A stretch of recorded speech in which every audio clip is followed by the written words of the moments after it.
사실 경미한 사고 같은 경우는 받을 수 있는 합의금이 사실 정해져 있죠. 거의 그렇게 많지 않습니다. 그럴 경우에는 내가 나중에 치료 다 받고 하기보다 사전에 내가 이제 금액을 딱 제시해가지고 나 뭐 한 150, 200 받겠다. 안녕하세요. 사건사고TV 김지윤입니다. 이번 시간에는 교통사고 전문 변호사 김장천 변호사님 모시고 교통사고 합의금 많이 받는 방법에 대해서 말씀 나눠보겠습니다.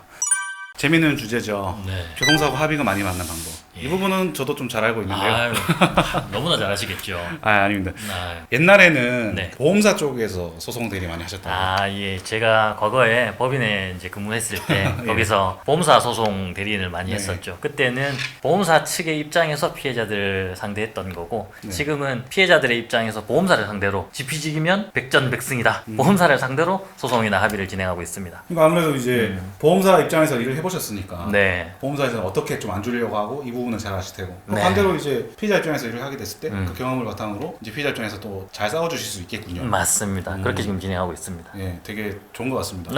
감사합니다.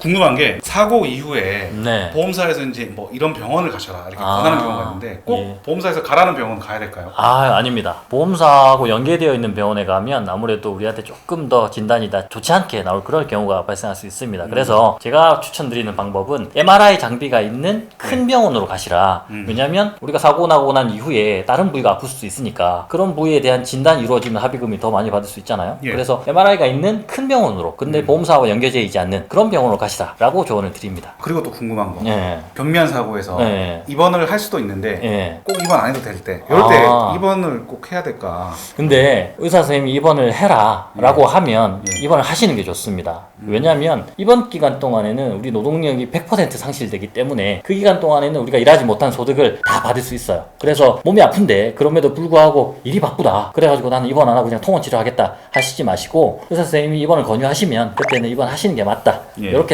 조언 드립니다. 입원을 해야 그만큼 입원에 대한 일실수익 맞습니다. 자동차 보험약관에서 휴업손해 맞습니다. 인정이 되는 부분이니까. 예, 맞습니다. 그리고 이제 중요한 사고에 대해서 과실 부분인데 네. 과실 부분을 처음에는 우리가 피해자 입장에서 따지지 않으면 네. 보통 보험사가 좀 정해주는 느낌이 있잖아요. 맞아요. 사실 과실 비율이 굉장히 중요하죠. 네. 과실 비율에 따라서 우리가 받을 수 있는 보험금의 차이가 굉장히 크기 때문이죠. 예. 보험사는 타이트하게 보수적으로 얘기를 합니다. 그래서 우리는 과실 비율이 그 정도냐라고 내가 알아본 사례나 내가 알아본 판례는 그게 아니던데 이런 식으로 제시를 하면서 예. 과실 비율을 조정해 가는 과정이 필요합니다. 그리고 또 민감한 거, 네. 이 진료기록 열람동의 해줘야 되는지. 저는 하지 마시라고 합니다. 왜냐하면 진료 기록을 열람 동의하면 보험사 입장에서 자기한테 유리한 자료를 제출할 수 있어요. 예를 네. 들어서 우리가 기왕증, 이미 아팠던 부위가 있다든지 네. 이러면 너는 기왕증이 있으니까 이거 정도는 상계되고 나머지 금액만 우리한테 지급해야 된다. 이런 식으로 이제 말을 할 수가 있습니다. 그래서 이거는 굳이 동의 안 하셔도 된다. 이렇게 저는 말씀드려요.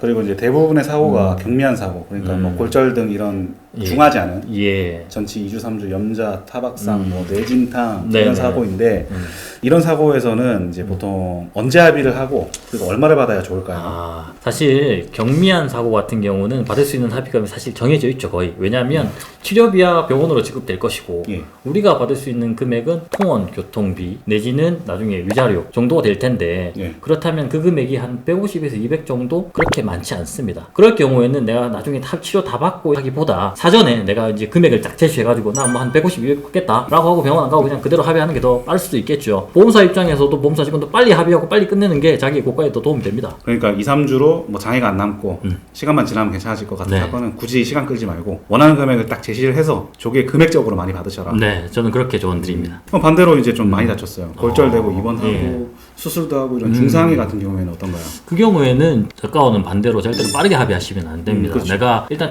충분히 치료를 받으시고 네. 내가 만약에 이 상황에는 휴유장애가 남는 상해 그러니까 노동력이 상실되는 그런 사고를 당했을 경우에는 소송까지도 일단은 염두에 두셔야 돼요. 변호사 비용, 감정을 하게 되면 감정 비용, 뭐 인직대, 송달료 이런 것들을 제외하고서라도 내가 소송으로 갈 실이겠냐 여부를 판단하시면서 보험사와 합의를 진행해 가야죠. 그때 보험사와 합의 진행하면 이 정도 금액이면 소송을 안 가도 내가 된다 라고 판단이 되면 당연히 합의하시는 게 좋고요. 그렇지 않고 보험사가 너무 낮게 책정을 한다거나 지나치게 뭐 후려친다거나 이렇게 돼버리면 오히려 그때는 소송을 가는 게 더 낫습니다. 경미한 상해는 조기에 그냥 제시하시고 마무리 지으시고 중상해는 충분히 치료를 받으시고 합의를 천천히 하시라. 이렇게 조언 드립니다. 저는. 네, 장애가 남게 되는 사건은 이제 소송 실익을 검토해보고 소송 네. 유리할 것 같으면 소송으로 진행할 수 있는 것이고 네네. 그게 아니라면 뭐 소송 없이 그냥 합의로 마무리하면 되는 것이고.